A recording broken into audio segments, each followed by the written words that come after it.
Welcome, everybody. I am Kurt Roskoff with the World of Ability Podcast Network. We are excited to bring you this episode of Blue Collar Crypto by Tim Torosian with Neil Weber. And we had Neil on here. Oh, here he comes back again. So we're trying to keep the connection going with founder of the show, creator of the show, Tim Torosian. He's back on here. This is about all these economic, monetary matters of our blue collar workers out there. A little something like when you feel you have more month than money because that blue collar paycheck just isn't quite getting you where you need to go. You got Tim Torosian here with a lot of ideas about what to do and general things, just build your life and build your dream. So here it is, Tim, over to you. It's your Blue Collar Crypto Show.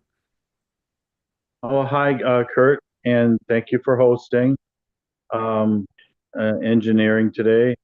And then Neil is here. Neil, you want to speak up? Neil Weber? Yes, Neil Weber here, published author, veteran salesperson, and college graduate. So a father of two, and very grateful to be on the show. Okay, and for all intents and purposes, Neil and I share a lot of common things in our lives, and we're here to help. And we're on this journey. Neil is on a journey. I'm on the journey, and along the way, we're usually I try and make this show about vocational help or career change, but I think today we're going to do the same thing, but a little bit deeper level, right, Neil? A little bit deeper today. Correct. Yes. We're going to talk as George H.W. Bush used to say, that vision thing. Yeah, 1,000 points of light. Correct. Yeah, I don't know. I mean, that's a surprise. Sure. He kept looking at his watch while he was debating Bill Clinton. Correct. And that got him some negative points. Correct. Yeah. So today, Neil, it's different, right? Don't just share my view here, like that vision thing today. It's different than our usual program. Correct. Yes. Last week we talked about government, and that was very helpful. But today we're talking about vision, and I think that's very critical to the ordinary person to understand their vision for themselves and what they want out of their life. So today, usually, let's just say everything's clicking for everybody, right? Let's just say your career is at 100%, your great family life, social life, your health might even be pretty optimal. So, but we're still going to do a checkup today, right? Even if all those things are right, Neil? We still need Correct. to do a checkup. Yeah. So, personal. I would say it's more personal today. But instead of somebody telling you what's wrong with you, right? You're doing it for yourself today. Today, what do we say? What is the thing we're doing today, Neil? You told me before. We're talking about your vision for yourself. Your vision, correct? Okay. So I think we're talking about the same thing. I think part of that is setting a goal. Setting goals. Yeah, setting a lifelong goal, and then working backwards to setting more long-term goals, and then intermediate goals, and then short-term goals, and daily goals. Excellent. Recently, I turned 60, and I decided to put together a 10-year plan for myself because I'm deathly afraid that I'm going to turn 70. And there's a likelihood that'll happen. And I'm going to put together a few first things the first year of the 10-year I need to get done before I'm 61 or 61. And then as I'm planning, once I'm turning 70, I've accomplished, and I probably tweak my goals from time to time, I'm probably tweaking it. I'm going, oh, well, that worked really well. I'm going to make that even better. I'm going to increase that, or that didn't work so well. Maybe there's another way. So this show is different in that way. It's taking inventory of what's right and good in your life, and then take an inventory of what maybe you miss, maybe of something that you overlooked, and you go, oh yeah, oh boy, I never thought of that. So like I say, everything could be great in your life. That doesn't mean you shouldn't do this. In most of our shows, it's critical. We need to make a critical change. We need to make our income that's critical. You know, it needs to be increased, or our career, it definitely needs a change. Our lifestyle, critical emergency things. Maybe today we can take a more balanced view of everything and a relaxed look at everything, including our health, right? And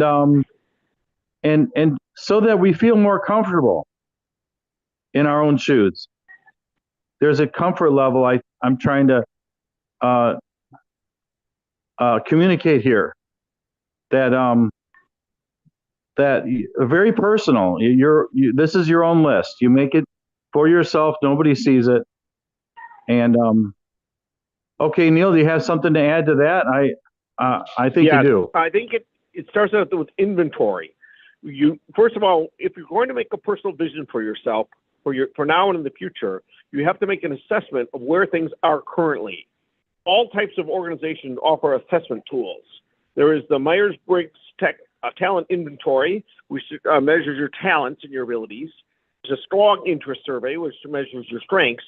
There's Strength Finders, which measures all your strengths and was developed in coordination with the Gallup organization.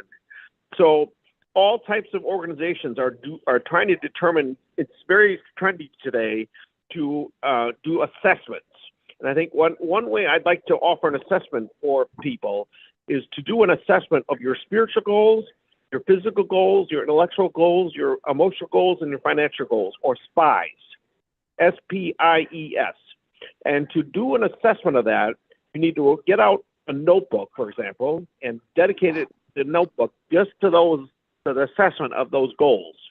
Take time, maybe 30 days, and make an assessment of where you are currently, and try to write down all the factors, all the current measurements of your current status.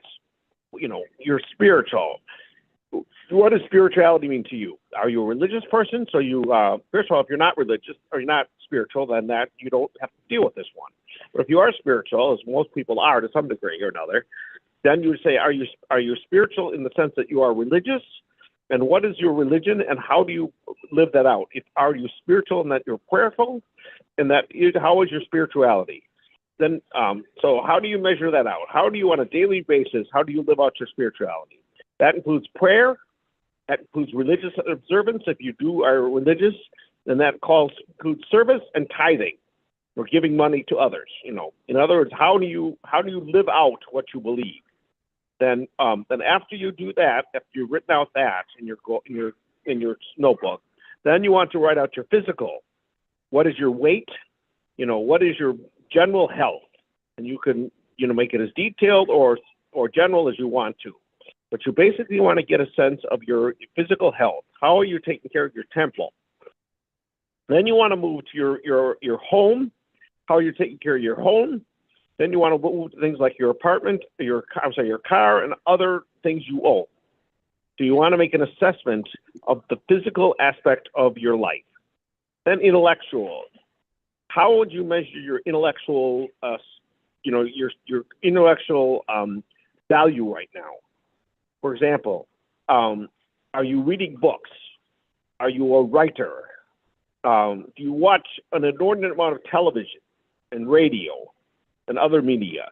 What is your intellectual value, your quotient, your IQ, your intellectual quotient? And then you want to move into the emotional. How is your relationship with others?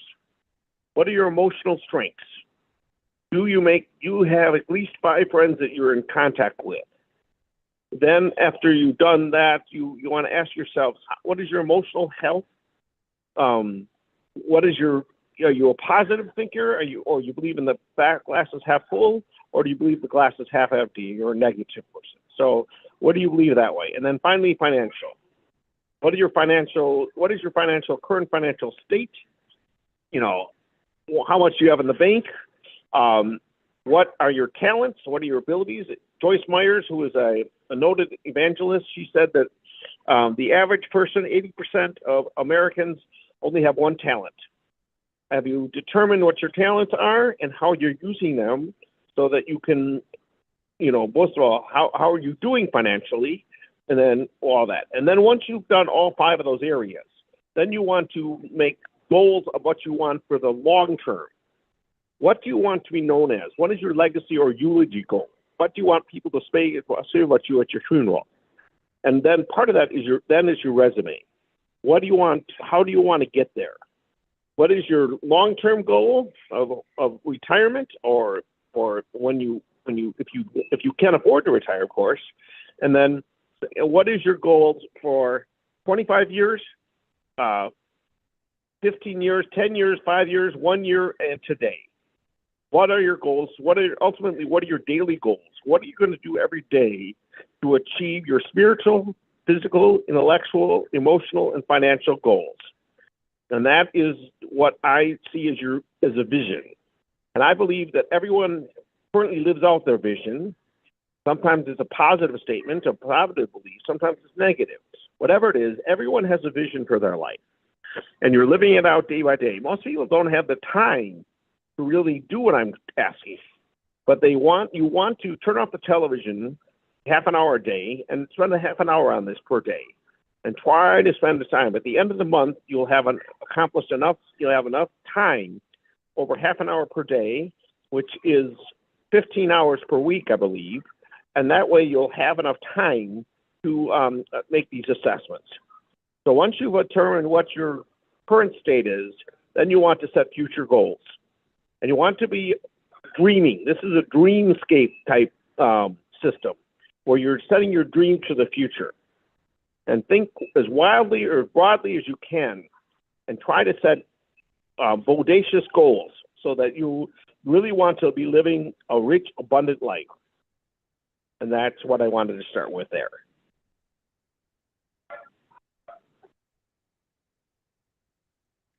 Well, that's really good. There's a lot there. There's a lot that you just said. What's a takeaway for me? I guess a phrase that I like is called critical thinking.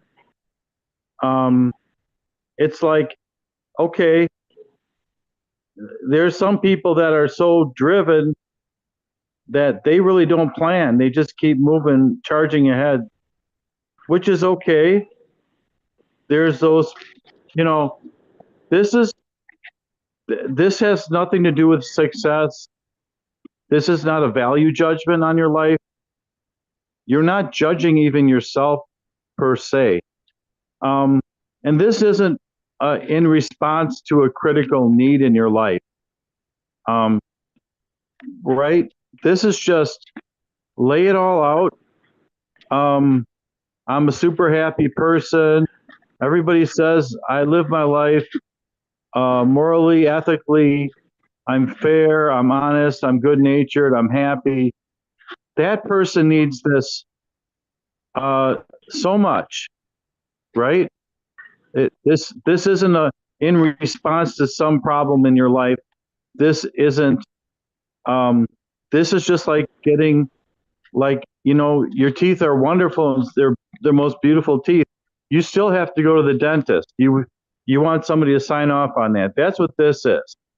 It's you have to go to the doctor. You feel great. I don't have to go to the doctor. That's what this is. This is a checkup.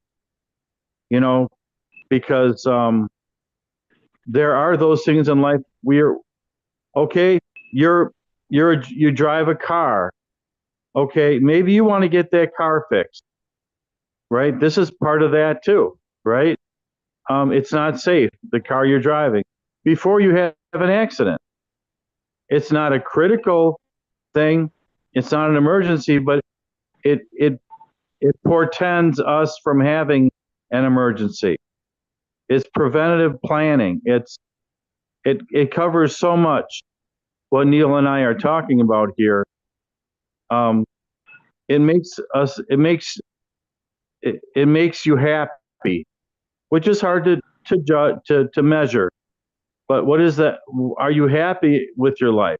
You might be busy, successful, admired, but are you happy? Right? What can you do to increase what is missing? Right? Oh, well, write it all on a piece of paper, like Neil says, and then look if there's some holes in there. You know, um, and so what we're saying is everything isn't financial. This show is about finance and how you can increase that in your life, but money isn't everything, and that's why Neil is here, because him and I are pretty much agreeing on several things along the way here, and and and and uh, it it's money is a tool, and we want it so that we can be happier if it makes us happy. Um, and maybe giving it away makes you happy. Maybe holding on to it makes you happy. Okay, we're not so much on that spectrum today. We're looking at the spiritual. We're looking at the religious. All those things that Neil said, and he covered a lot of bases. So back to you, Neil. Yeah, I think it's very important to look at your life holistically. Everything, in modern world, everything is usually divided into specialties, right? You go to the dentist for your teeth, go to for your organs, you go to the internist, for your heart, you go to the cardiologist, for your brain, you go to the neurologist. But I think we need to look, since we're the owner of our body, we need to look at our lives holistically, and we need to look at our whole body, our whole situation. And we are not for ourselves only. We are members of society. And so in order to be productive members of society, which is the ultimate goal, is to be a citizen. First of all, citizen of the United States, and then a citizen of the world.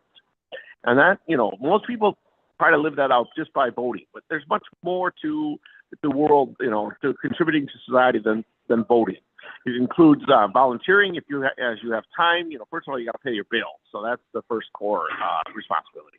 After you pay your bills, if you have time over, you can either donate money or you can volunteer, or both. But the bottom line is you have to be a giver. There's ultimately two types of people in the world. They're givers and takers. And I am a giver, and I truly believe in giving back. I just went today, I'll just be honest, I went today and I was approached by a Girl Scout. She was selling cookies. Well, I can't eat, high sugar contact items. I have to be very careful how much sugar I take in my body. So I just donated $6 towards her goal. She's standing out in the cold with her father. Another Girl Scout was in the warm Pick and Save, Metro Market rather, and she was enjoying the warmth. So this lady was out in the cold, a 10-year-old probably with her 40-year-old father, and they're out in the cold trying to sell enough Girl Scout cookies, probably raise money for a trip they're going to take. So I think I really wanted to support them, and I took $6 out of my limited income to support them. And I really have to. I'm watching. I can be very generous, and I have to watch that because I have limited needs. But I do believe in being generous. I really believe that money. We are blessed with time, talent, and treasure to be, first of all, a blessing to ourselves, to meet our needs. And then after we met our needs is to give to others. And I really believe in that philosophy. I believe in the philosophy that we're put on earth here to be a blessing to others. And I really believe in that philosophy. So I really want to really focus on that. I've done a lot of volunteering in my life, a lot of giving back, because I've been given a lot. I currently receive Social Security disability income, which pays me a little over $14,000 a year, plus free medical, and that's guaranteed for life. And I've never wanted it. I went on it because I couldn't function without it, and so I did accept it, and I've accepted it for 22 years. But my long-term goal has always been to get off of it and to be a productive member of society again. And I now believe I'm getting to the position of doing that. And the only question I have is how. How can I make enough money over the next 10 years, roughly, to fund another retirement?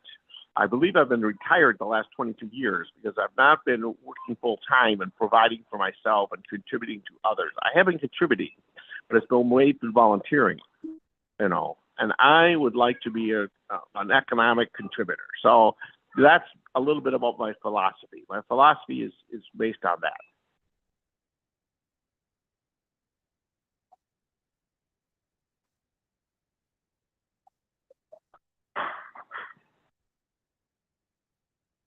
Hello? I'm here. Oh, okay. I wasn't sure that you stopped. Yeah, I'm done for now. Okay. Well, I hope, Neil, you had as much fun as I did. Let's just say that this is your job as long as you want it.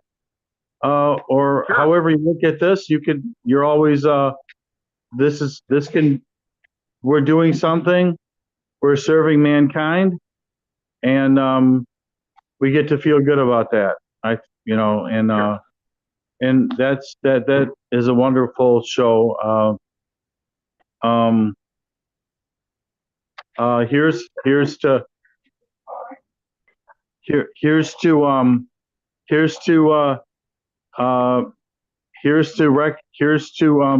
take an inventory and make that initial assessment. Take as much time as you need, but limit it to no more than 30 days.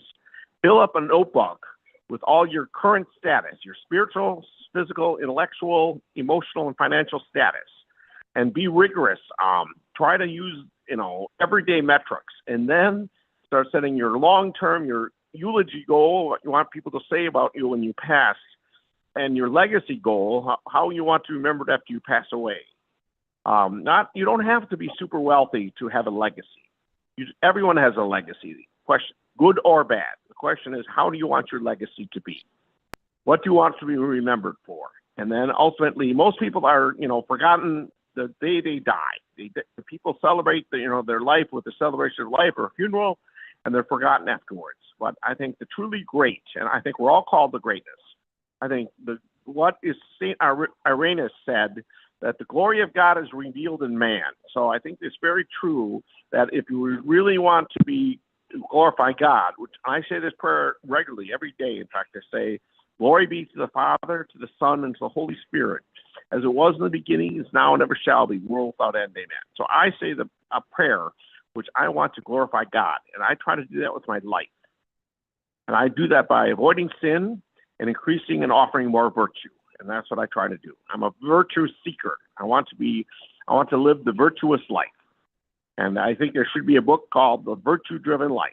There's another book by Rick Warren called The Purpose Driven Life. And that's a good book. I need to read that. But I think we should have a book called The Virtue Driven Life. So I just wanted to share that with you. Yeah, we can print some books here. Why not? The Blue Collar Crypto Press. I don't know. And then don't be afraid, the listeners. We're not. Don't be afraid of Tim and Neil. We're not going to do this every show, and we're not going to try and make anybody perfect. But don't be afraid also to seek. If you find something that you discover about yourself, don't be afraid to ask for help. Don't be afraid to.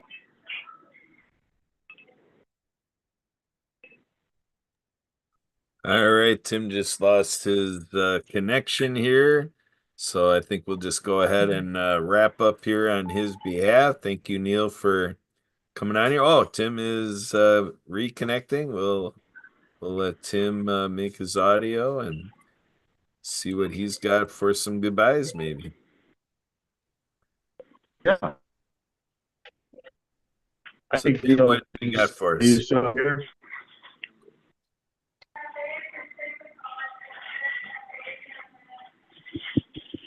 Tim, what are your final thoughts?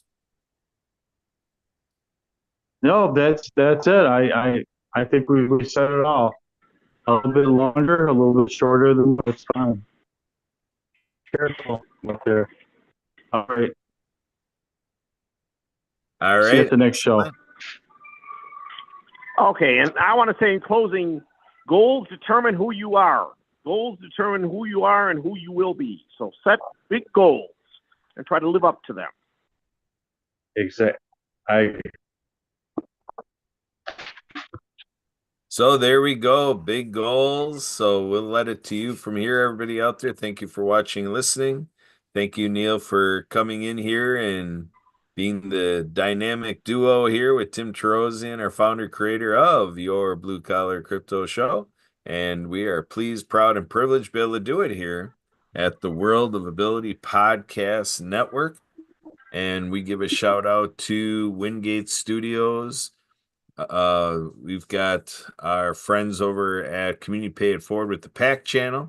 We've got the Disability channel. We just were on today with On Your Mark TV. And we also work with Nonprofit TV Network.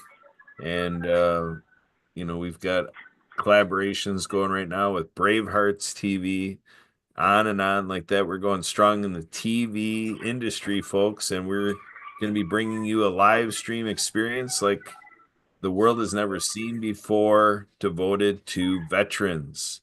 So that's going to be May 3rd, Saturday, May 3rd, an 8-hour live stream experience where we're going to be coming out of LA, Alabama, Illinois, and Toronto, doing it up big for our veterans. So we'll leave you with that, folks. Again, thanks for being a fan, subscribing, sharing, commenting, reacting, everything you do with these shows. We appreciate it.